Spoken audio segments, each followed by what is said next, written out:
Or Northwestern State head coach Rick Cabrera as the Demons get ready for a split weekend. Home on Saturday, road on Monday, and Coach will jump right into the home game. You're going to wrap up a three-game homestand hosting East Texas A&M, 1 o'clock on Saturday, and it's a little different in that it's a standalone Saturday game. You're not part of a doubleheader, so it's a little bit different preparation only in terms of the start time. Yeah, and I actually just found that out probably about an hour ago that it was just our game, but it just gives us a little more time to get some shots up, get more more loose, more warm, pregame wise. But we get to sleep in our own beds and play at home, so that's a good thing. And home is incredibly important, and even more so in conference play. And you saw that Saturday against Nichols, and you saw what a good crowd can do, even on Monday night in a tough game against McNeese. Yeah, we need another a great crowd on Saturday, and hopefully that crowd comes back from the Monday night butt whooping. But we're a good ball club, and I think everyone knows that, and we just got caught on the wrong end. Of the stick in the game of basketball, and it happens. But we got a good opponent coming in on Saturday, and our guys be ready to go. I guess that is a good thing. You had some time to not worry about it, and you get back. You said it Monday night. Don't let that define your season. Yeah, and I need to follow my own words, right? Because it's taken me a couple of days to get over that game on Monday night. But at the end of the day, that's one thing about basketball.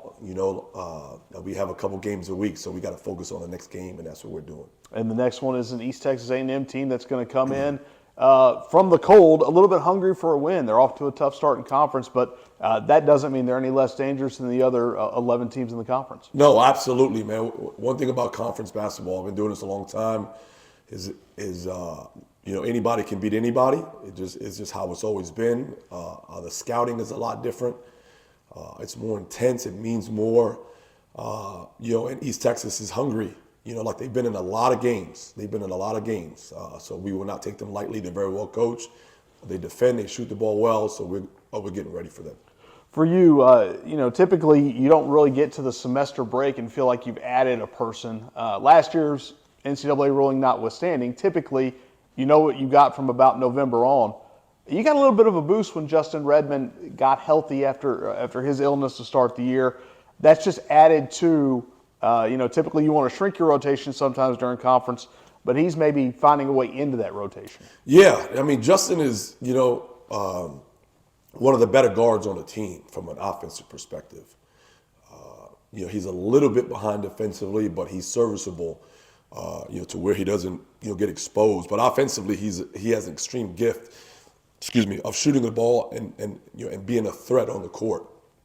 And once he's gotten healthy and he's earned his minutes, he showed it against Texas and he showed it against McNeese. So I'm really proud that he has stuck it out and didn't pout, didn't complain. He watches extra film on his own for a young kid, which is very shocking and good on his end. For you guys, he's also another lefty. That's just a little different look. I know you got him and John Sanders and Mitch Williams at the end of the bench is another lefty, but did you ever set out to maybe, I know you're a big Yankee fan. Those guys have had some good lefties in the past. Did you set out to try to have X number of lefties on a team? No, man. Those southpaws are different, man. I would love to have a lefty post player. Lefty post players are the hardest to guard because you're not used to guarding them. Just like lefty pitchers are hard to hit because you're not used to, hitting off of them. So, but Justin's, he has a very pretty shot. He works on it.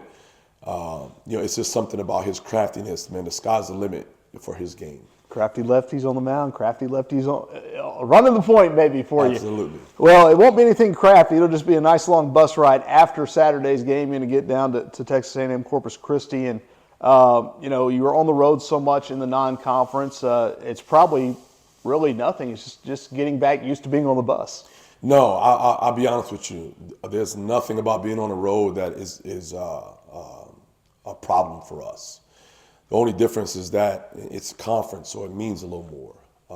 And our first two conference games were on the road. We went in there and took care of business. Corpus Christi is a very good team, a team that's very capable of winning the league. They're very well coached, defend, have great size, great guard play. But like I always say, after I compliment another team, I always say we have the same thing as well. So it's going to be a great battle. We're going to try to get us a good road win. Well, one thing, if you look at, you talked about similarities, you talk about having a lot of the same things. Maybe the top two teams in the league in bench scoring in this matchup. As a matter of fact, Corpus, I believe, is among the top 10 or 15 nationally. So depth also very similar for both teams. Yeah, they definitely have depth. They're very similar to us. Like play really hard. One thing I apologize. One thing they do have is experience. Like they have some guys that, like I think they may have 4 starters back and a couple bench guys from a 21-win team that finished second in the league last year, if I'm not mistaken. So they have guys that know the system, that get after it. So it'll be a fun match. And not only that, Owen Deese is a guy that has been around, and Northwestern State fans unfortunately know that name from the 2023 tournament title game where he had such a big game. So again, continuity has helped them remain where they've been in the league. It matters, man. Your kudos to their staff and to those kids of not jumping ship after having success. And not to say that that's wrong, but they felt comfortable there to come back to try to win a championship, and kudos to them. And as an opposing coach, I hoping all of them left. But that staff did a phenomenal job of bringing those kids back and and making them understand what the chances they have for this coming year.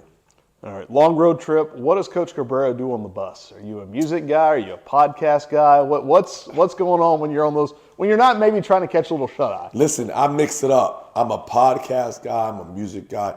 Like I have a short attention span. I can't listen or watch long videos. I got to change it to something else. Unless it's sports, man. I'll get a little nap in. I can't sleep. I don't sleep too well on buses, but I'll get a little nap in. And I love road trips. Ever since I was a player, I've always loved them. I don't know. I can't tell you why. I just did. But, I'm excited for a long one. And Coach, as always, we appreciate your time. Appreciate it.